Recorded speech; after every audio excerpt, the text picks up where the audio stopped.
part 2. Okay, we finished the summary. So let's go ahead. We're going to go ahead and read Genesis chapter 26 and 27 today. So Genesis chapter 26. There was a famine in the land besides the first famine that was in the days of Abraham, and Isaac went to Abimelech, king of the Philistines, in Gerar. Then the Lord appeared to him and said, "Do not go down to Egypt. Live in the land of which I shall tell you. Dwell in this land, and I will be with you and bless you, for to you and your descendants I give all these lands, and I will perform the oath which I swore to Abraham your father.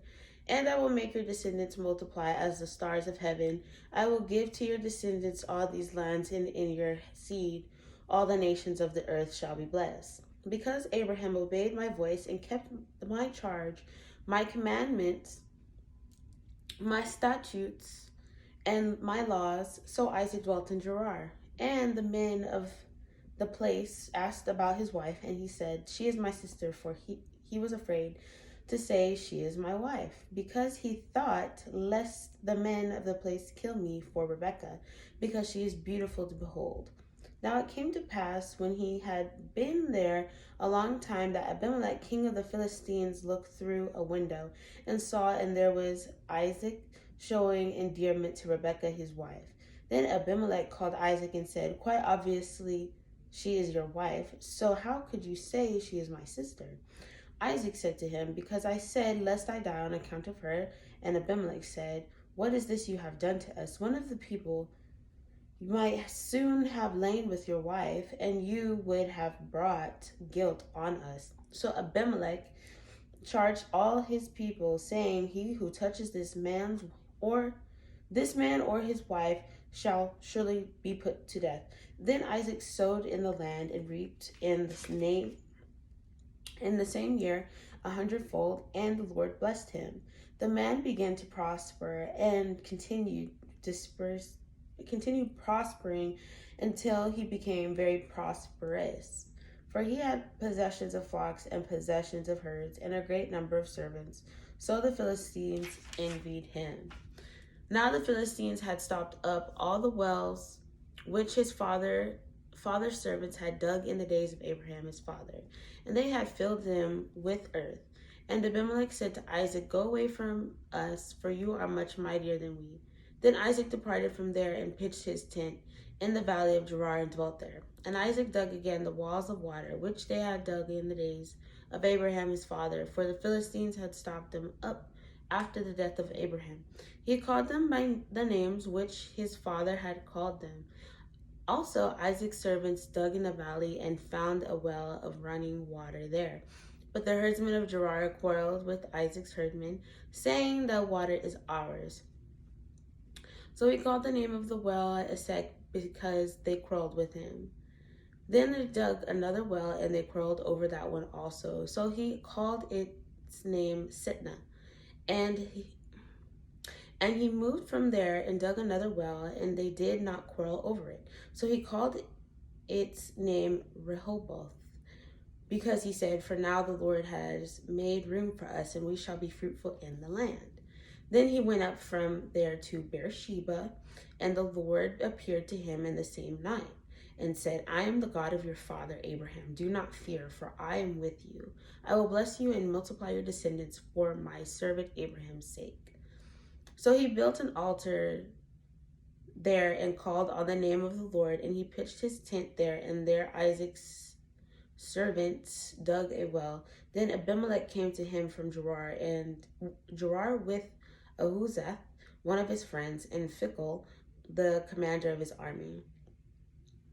And Isaac said to them, 'Why have you come to me, since you hate me and have sent me away from you?' But they said, 'We have certainly seen that the Lord is with you.'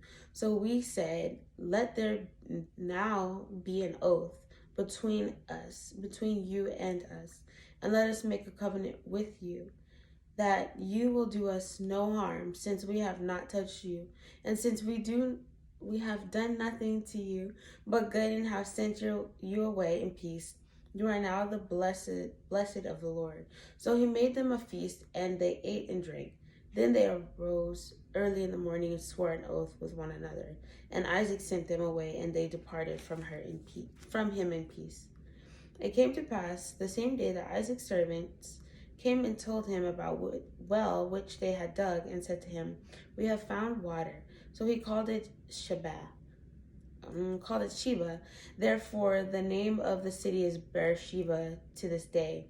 When Esau was 40 years old, he took as wives Judith, the daughter of Beri the Hittite, and Basemath, the daughter of Elon the Hittite. And they were a grief of mind to Isaac and Rebekah. Chapter 27. Now it came to pass when Isaac was old, and his eyes were so dim that he could not see, that he called Esau his older son, and said to him, "My son," and he answered him, "Here I am." Then he said, "Behold, now I am old, I do not know the day of my death. Now therefore please take your weapons, your quiver, and your bow, and go out to the field and hunt game for me. And make me savory food such as I love, and bring it to me, that I may eat, that my soul may bless you before I die." Now Rebekah was listening when Isaac spoke to Esau his son, and Esau went to the field to hunt game and to bring it. So Rebekah spoke to Jacob her son, saying, "Indeed I heard your father speak to Esau your brother, saying, Bring me game and make savory food for me, that I may eat and bless you in the presence of the Lord before my death. Now therefore, my son, obey my voice according to what I command you. Go now to the flock and bring me from there two choice kids of the goats, and I will make savory food from them for your father, such as he loves. Then you shall take it to your father, that he may eat it, and that he may bless you before his death."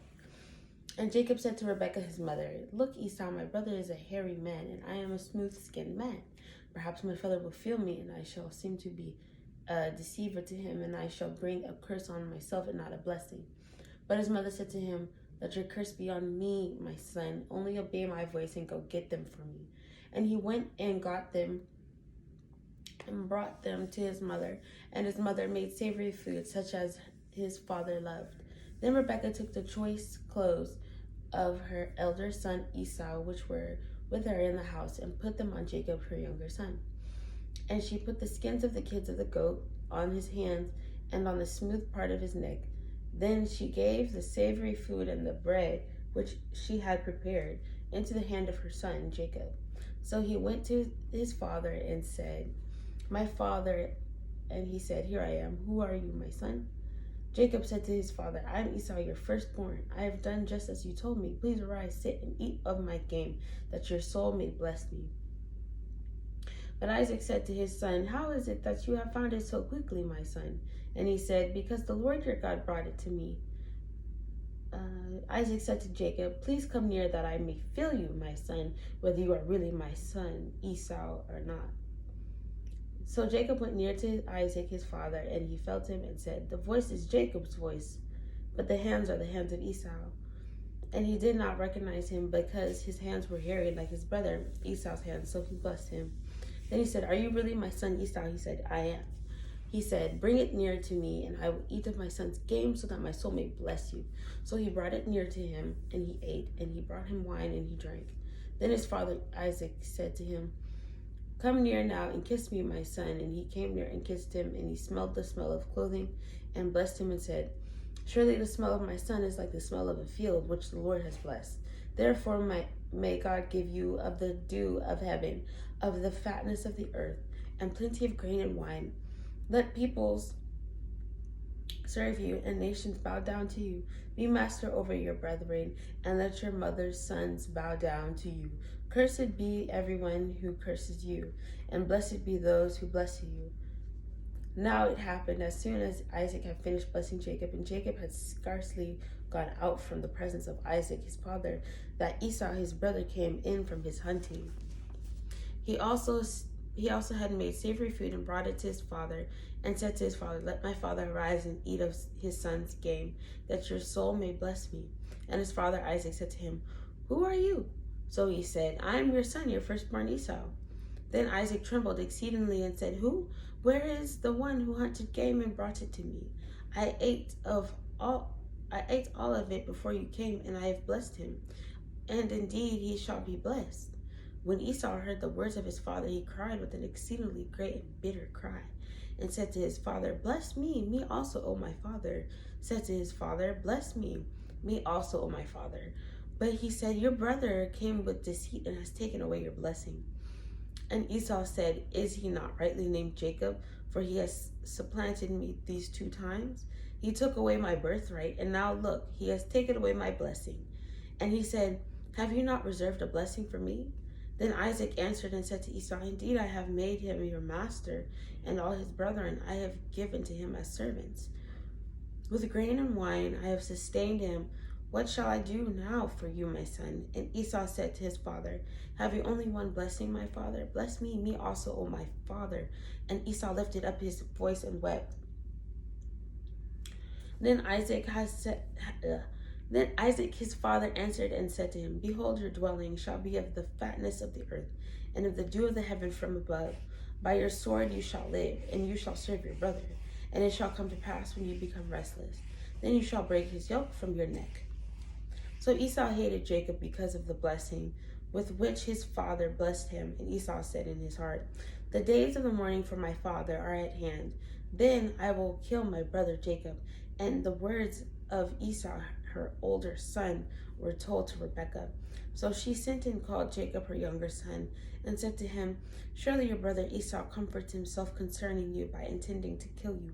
Now therefore, my son, obey my voice, arise, flee to my brother Laban in Haran, and stay with him a few days until your brother's fury turns away.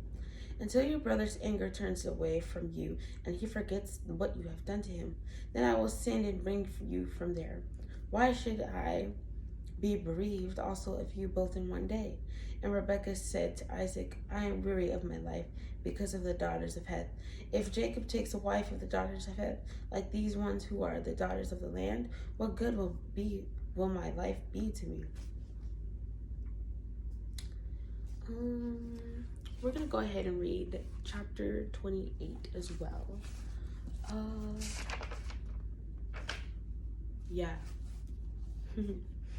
Then Isaac called Jacob and blessed him and charged him and said to him, You shall not take a wife from the daughters of Canaan. Arise, go to Padan Aram, to the house of Bethuel, your mother's father, and take yourself a wife from there of the daughters of Laban, your mother's brother. May God Almighty bless you and make you fruitful and multiply you, that you may be an assembly of peoples and give you the blessing of Abraham, to you and your descendants with you, that you may inherit the land in which you are a stranger, which God gave to Abraham. So Isaac sent Jacob away and went to Padan Aram, to Laban, the son of Bethuel, the Syrian, the brother of Rebekah, the mother of Jacob and Esau. Esau saw that Isaac had blessed Jacob and sent him away to Padan Aram to take himself a wife from there, and that as he blessed him, he gave him a charge, saying, You shall not take a wife from the daughters of Canaan. And that Jacob had obeyed his father and his mother, and he had gone to Padan Aram. Also Esau saw that the daughters of Canaan did not please his father Isaac, so Esau went to Ishmael and took Mahlah, the daughter of Ishmael, Abraham's son, the sister of Nebajoth, to be his wife, in addition to the wives he had. Now Jacob went out from Beersheba and went toward Haran. So he came to a certain place and stayed there all night, because the sun had set. And he took one of the stones of the place and put it at his head, and he lay down in that place to sleep. Then he dreamed and behold, a ladder was set upon the earth, and its top reached to heaven, and there the angels of God were ascending and descending on it. And behold, the Lord stood above it and said, I am the Lord of Abraham your father, and the God of Isaac. The land on which you lie I will give to you and your descendants. Also your descendants shall be as the dust of the earth. You shall spread abroad to the west, and the east, to the north and the south, and in you and in your seed all the families of the earth shall be blessed. Behold, I am with you and will keep you wherever you go, and will bring you back to this land, for I will not leave you until I have done what I have spoken to you. Then Jacob awoke from his sleep and said, Surely the Lord is in this place, and I did not know it. And he was afraid and said, "How awesome is this place!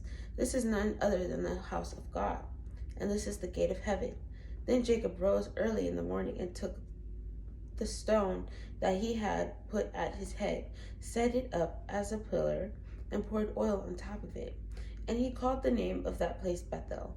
But the name of that city had been Luz previously.